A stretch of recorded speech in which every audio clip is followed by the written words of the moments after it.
चलो बेटा, last lecture में हम लोगों ने देखा था एरिया बाउंडेड बाय कर्व के कॉन्सेप्ट समझे थे और कैसे इंटीग्रेशन की मदद से हम लोग एरिया निकालते हैं उसको हम लोग डिस्कस किए थे। तो आज हम लोग फिर से उस पे कुछ क्वेश्चंस करते हैं एरिया बाउंडेड बाय कर्व। तो पहला find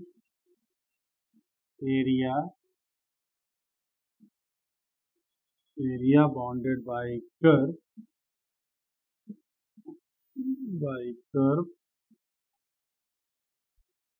y square is equal to 4ax and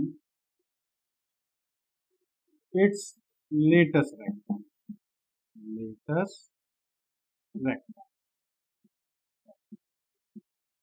मतलब क्या कह रहा है कि y स्क्वायर बराबर 4ax और इसका नाभि लंब y परवलय है हमारा, y स्क्वायर बराबर 4ax क्या होता है, परवलय होता है, और साथ ही साथ इसका क्या, नाभि लंब, उसके द्वारा घिरित क्षेत्रफल कितना होगा ये आपको बताना है। तो y square is equal to 4ax है,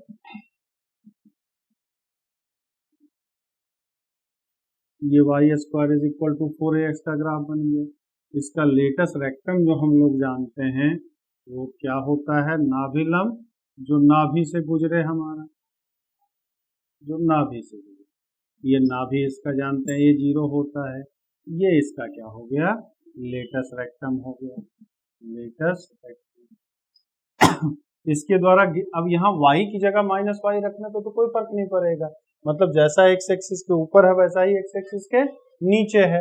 तो हम टोटल एरिया की बात करें तो बस क्या करें, हम इस एरिया को निकाल करके 2 से मल्टीप्लाई कर दें, 2 से गुणा कर दें, क्योंकि जितना ऊपर बन रहा है उतना ही नीचे बन रहा है। अब इस एरिया की बात करें तो 0 से a तक बना है और ये कर्व है, ये x एक्सिस हो गया, ये कर्व हो गया, x बराबर 0 से x बराबर a तक। तो एरिया जो हमारा हो जाएगा वो क्या हो जाएगा, 2 × 0 to a। x के साथ बाउंड हो रहा है तो इंटीग्रेशन भी हमें x के साथ करना है, x के रिस्पेक्ट में dx, और क्या हो जाएगा, ये y स्क्वायर 4ax है तो y क्या हो गया, √4ax हो गया हमारा। 2 बाहर आ जाएगा तो 4√a, 0 से a, √x dx हमारा, तो 4√a √x का इंटीग्रेशन x पर पावर 3/0 से a, तो क्या आ गया 8/3 √a और a पर पावर 3 तो रूट मतलब क्या होता है, 1/2 होता है, तो पावर ऐड हो जाएगा तो ये क्या मिल जाएगा, 8/3a स्क्वायर। ये क्वेश्चन के साथ साथ आप आंसर भी इसको मतलब ऑब्जेक्टिव के लिए, एयरफोर्स नेवी के लिए डायरेक्ट आप फार्मूले के तौर पे भी याद रख सकते हैं। ऐसे तो ये क्वेश्चन है हमारा, लेकिन ऑब्जेक्टिव में ये फार्मूले का भी काम करेगा। जैसे कह दिया, ये आपसे पूछ ले कि area bounded by curve, area bounded bye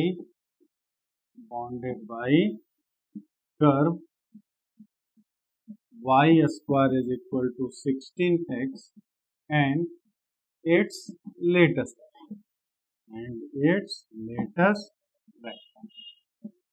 तो क्या हो जाएगा हमारा ये, तो इसका लेटेस्ट रेक्टम कितना, आंसर हम लोग क्या देखे थे, 8a स्क्वायर बाई 3, तो 8/3, a की जगह 4a की जगह 16 है तो a का मान कितना हो गया, 4 से गुणा कर दिया, 32/3 स्क्वायर यूनिट्स, इसका क्या हो गया, आंसर हो गया। तो अगर ये कॉन्सेप्ट पता है तो हमें पूरा इंटीग्रेशन करने की जरूरत नहीं रहेगी, डायरेक्ट हम इसका आंसर निकाल लेंगे। एरिया बाउंडेड बाय कर्व, अगला सवाल है, area bounded by curve y square is equal to 4ax and y is equal to mx। इन दोनों के बीच एरिया निकालना है हमें, तो पहले ग्राफ बना लें हम। तो y square is equal to 4ax, फिर ये हो गया हमारा y बराबर mx, ये लाइन बन गया हमारा, ठीक।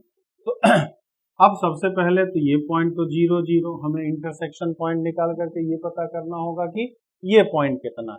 ये बताइए, y स्क्वायर 4ax है और y की जगह mx है हमारा, तो y की जगह mx यहाँ रख दें तो m स्क्वायर एक्स स्क्वायर बराबर 4ax। तो क्या आ जाएगा m square x square minus 4ax बराबर 0। x कॉमन हो गया, m square x minus 4a बराबर 0, मतलब x का मान है 0 और 4a बाई m स्क्वायर। तो ये वाला पॉइंट जो हो गया हमारा 4a बाई m स्क्वायर। तो ये एरिया आपको बताना है, ये एरिया आपको बताना है।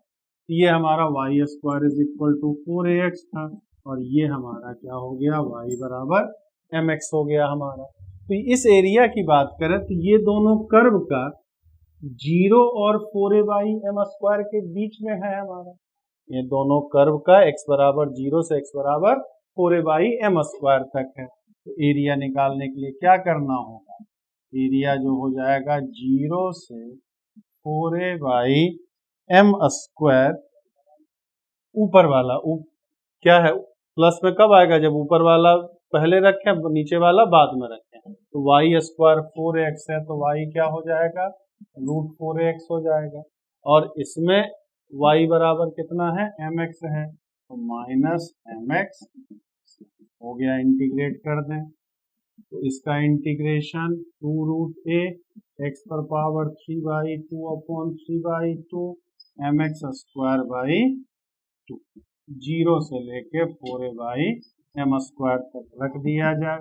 2 ऊपर गया 4/3 रूट a और 4a बाई एम स्क्वायर पर power 3/2 minus m/2 4a by m square पर पावर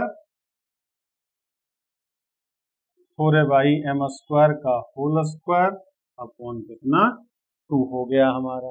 इसी को हम चाहें तो इसी को हम क्या कर लें सॉल्व कर लें, इसी को हम क्या कर लेंगे सॉल्व कर लेंगे। सॉरी ये एम स्क्वायर एक्स स्क्वायर है, ये भी क्या हो जाएगा और m square x square 4a by m square. ठीक, इसको आप सॉल्व कर लीजिए। ये क्या आ जाएगा 4/3 रूट a, 4 पर पावर 3/2 कितना 4 का रूट 2 2 8 a पर पावर 2 अपॉन m पर पावर 3। ये क्या हो जाएगा m/4 16a square upon m पर पावर 4 आ जाएगा हमारा, m टू द पावर 4। इसी को हम चाहें तो सॉल्व कर लें।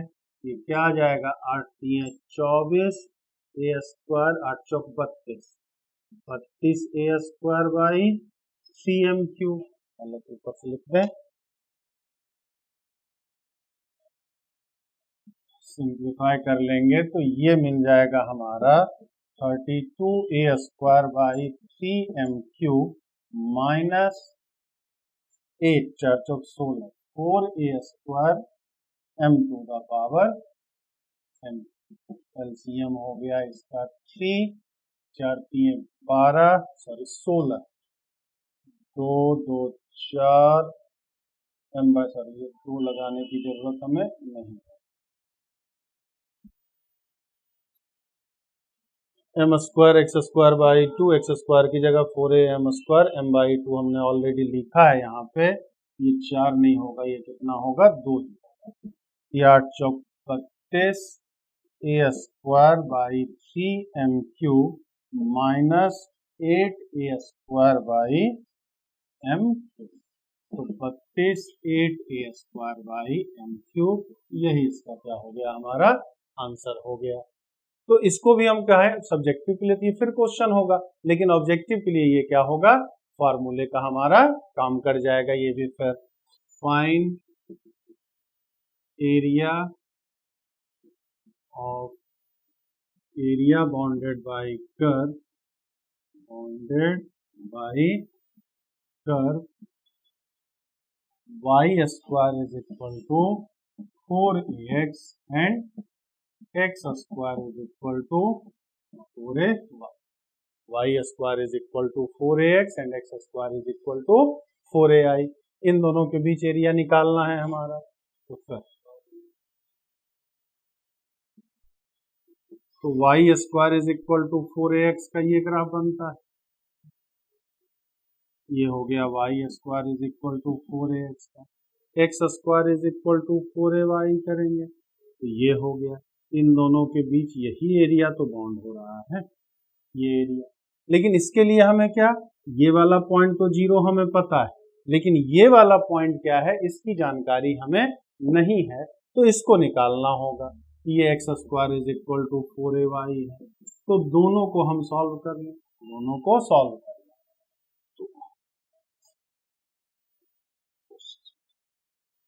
तो एक y square is equal to 4ax पहला इक्वेशन दिया है, x square is equal to 4ay दूसरा इक्वेशन दिया है हमारा। यहाँ अगर हम चाहें तो x पर पावर 4, इससे क्या हो जाएगा 4 16a स्क्वायर वाई स्क्वायर की जगह 4ax रख दें, मतलब कि 16a square 4ax।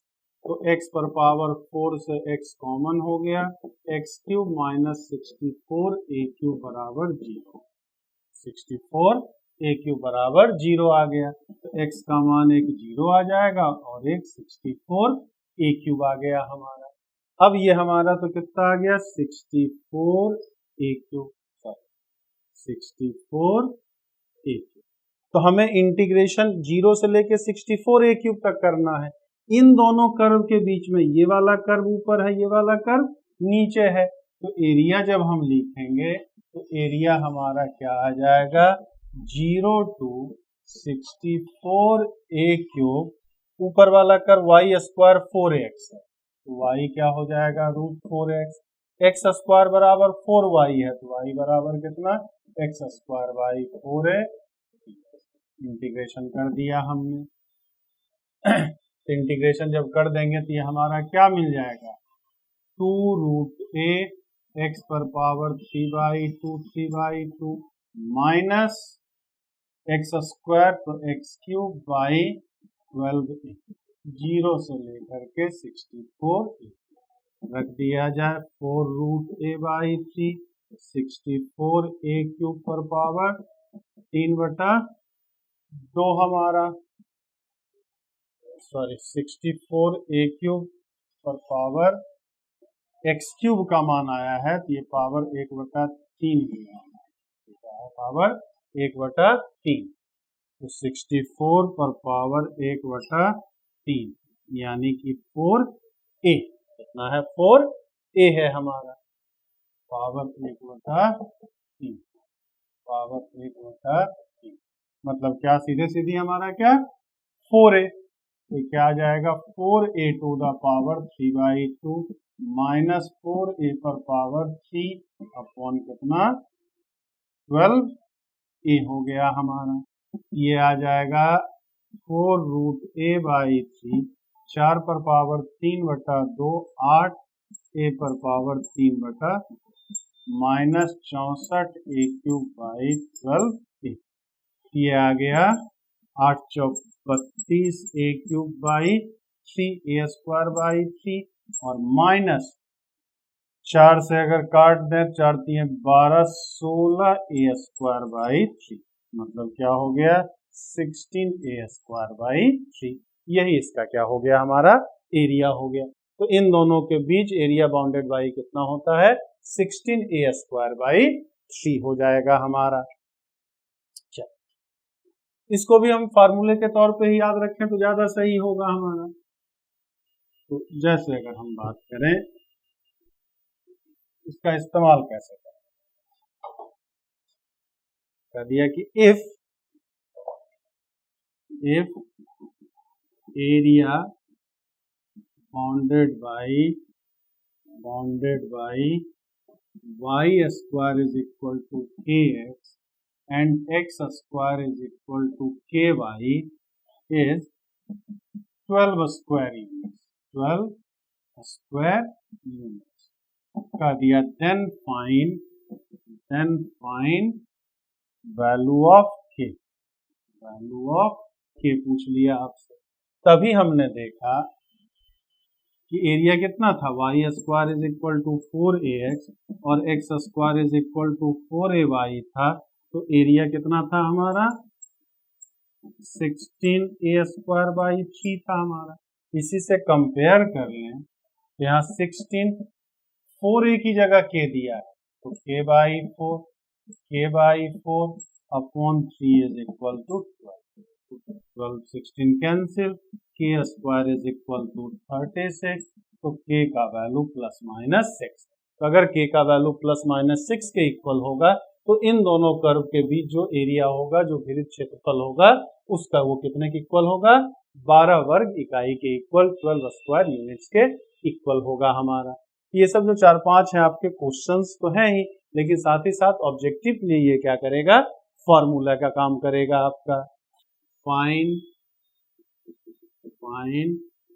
Area bounded by curve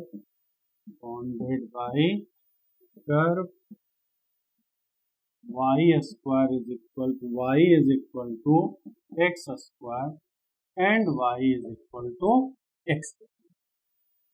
तो हम y is equal to x square की बात करें तो y is equal to x square का ग्राफ हमारा ये बन जाता है।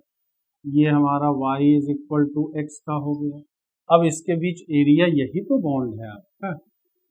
तो अब पहले सॉल्व कर लें, तो y बराबर x स्क्वायर है, y is equal to x है, इसका मतलब x स्क्वायर बराबर x कॉमन लिए, x माइनस 1 0, ये आ गया 0 और 1 आ गया। तो एरिया की बात करें तो एरिया क्या हो जाएगा? इंटीग्रेशन आपको 0 से 1 तक करना है, x एक्सिस के अलोंग है तो x के रिस्पेक्ट में करना है। अब किसका करना है? जो ऊपर रहेगा वो पहले लिखेंगे, जो नीचे रहेगा वो बाद में लिखेंगे। ऊपर वाले में x है, नीचे वाले में x स्क्वायर है। ये y is equal to x square था, ये y is equal to x था। इंटीग्रेशन कर दिया, x square by 2 x cube by 3 0 से 1, तो 1 by 2 minus 1 by 3 minus 2 upon 6, यानी कि 1 बाई 6 इसका क्या हो गया? आंसर हो गया हमारा। इसी तरह से छोटे छोटे सवाल ही आपके एयरफोर्स नेवी एनडीए वगैरह में पूछे जाते हैं। अब इसी को अगर हम कर दें, y स्क्वायर बराबर मॉड ऑफ x कर दिया, y बराबर x नहीं, y is equal to mod of x। Find area bounded by curve y is equal to x square and y is equal to mod of x कह दे, तब क्या होगा हमारा? y is equal to x square आपका ये है, y is equal to mod of x आपका ये है, ये y is equal to mod of x हो गया, ये y is equal to x square हो गया। तो इसके बीच एरिया, यही तो बाउंड हो रहा है। लेकिन अब ये बताइए आप, ये 0, ये 1, ये माइनस 1 आ जाएगा। तो अब यहाँ हमने बताया था लास्ट लेक्चर में, अगर x की जगह माइनस x रखने से इक्वेशन पे कोई फर्क ना पड़े, उसका ग्राफ जो होता है वो y एक्सिस के सिमेट्रिकल होता है, y एक्सिस के सममित होता है, यानी कि y एक्सिस के जैसा दाहिनी तरफ बनेगा वैसा ही क्या बनेगा हमारा? बाईं तरफ भी बनेगा। तो इसमें x की जगह माइनस x रखने से कोई फर्क नहीं पड़ेगा, इसमें भी x की जगह माइनस x रख दें तो मॉड माइनस x भी मॉड x ही हो जाएगा। तो दोनों में x की जगह माइनस x रखने पे कोई फर्क नहीं पड़ रहा है, मतलब टोटल ग्राफ y एक्सिस के जैसा दाहिनी तरफ होगा वैसी बाईं तरफ होगा। तो केवल हम इधर वाले का निकाल करके, इस वाले का केवल हम निकाल करके 2 से मल्टीप्लाई कर दें कि ये वाला दोनों एरिया काउंट हो जाएगा। तो एरिया की बात करें तो कहाँ से कहाँ इंटीग्रेशन करना होगा? 0 से 1 तक। किसका? X square.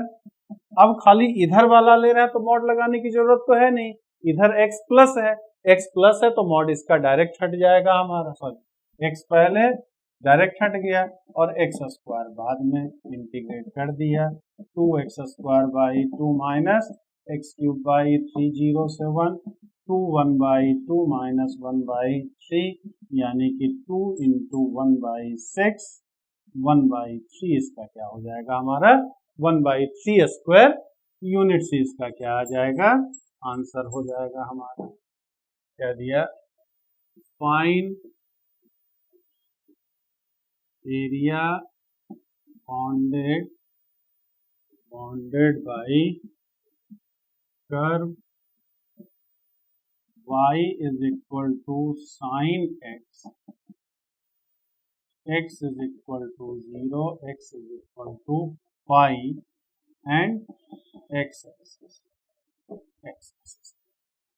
तो अब हम अगर साइन x की 0 से 2 पाई इंटीग्रेशन, तो ग्राफ अगर बनाए हम तो y is equal to sine x का ये ग्राफ बना हमारा 0 पाई 2, तो ये एरिया हमें फाइंड करना है, ये एरिया हमें फाइंड करना है। तो बस 0 से लेकर के हम एरिया टोटल क्या हो जाएगा 0 से 2 पाई मॉड ऑफ साइन x। यहाँ हमने मॉड क्यों लगाया है, क्योंकि 0 से पाई के बीच में तो ऊपर ग्राफ बन रहा है, लेकिन पाई से 2 पाई के बीच में जो ये ग्राफ बन रहा है नीचे बन रहा है हमारा, और इंटीग्रेशन नेगेटिव हो सकता है, एरिया कभी नेगेटिव नहीं हो सकता। एहतियातन हमने क्या लगा दिया, यहाँ मॉड लगा दिया। अब मॉड हटाने का, तो 0 से पाई तक तो साइन प्लस होता है तो डायरेक्ट हट जाएगा, और पाई से 2 पाई तक माइनस होता है, तो मॉड लगने के बाद माइनस लगा दिया हमने ये चीज। अब इसका जब करेंगे तो साइन x का इंटीग्रेशन माइनस कॉस x 0 से पाई, माइनस ये बाहर लिया माइनस कॉस x, पाई से 2 पाई, पाई रखेंगे तो ये भी 1 आएगा, 2 पाई 1 और pi cos pi minus 1 cos 0 1, ये भी 1, माइनस बाहर ले लिए तो ये भी 1 प्लस 1, मतलब टोटल आंसर जो आ गया वो कितना 4 स्क्वायर यूनिट्स हो गया हमारा। एक तरीका तो ये है हमारा कि डायरेक्ट हमने मॉड लगा दिया, या फिर ग्राफ के अकॉर्डिंग हम इसको चेंज करते चले, ग्राफ के अकॉर्डिंग ही हम चेंज करते चले। क्या 0 से पाई के बीच में तो प्लस है ही, तो साइन x का कर दें, लेकिन जब पाई से 2 पाई के बीच साइन x का इंटीग्रेशन करेंगे तो यहाँ हमें क्या करना होगा, मॉड लगाना होगा। क्यों? क्योंकि ये वाला x एक्सिस के नीचे बना है, नीचे बना है तो ये एरिया नेगेटिव में आएगा, तो हमने टोटल में क्या कर दिया, मॉड लगा दिया, जिससे कि माइनस भी आ रहा होती है प्लस हो जाएगा। ये हो गया माइनस कॉस x 0 से pi plus mod minus cos x पाई से 2 पाई, ये minus cos pi minus minus cos g plus mod के अंदर minus cos 2 pi minus minus cos pi हमारा, तो कॉस पाई माइनस 1 होता है, minus minus plus 1, cos 0 1 minus minus ये भी प्लस 1, कॉस 2 पाई ये माइनस 1 और ये फिर माइनस 1 हमारा, तो माइनस 2 आएगा, 2 माइनस 2 का मॉड 2, फिर ये आंसर कितना 4।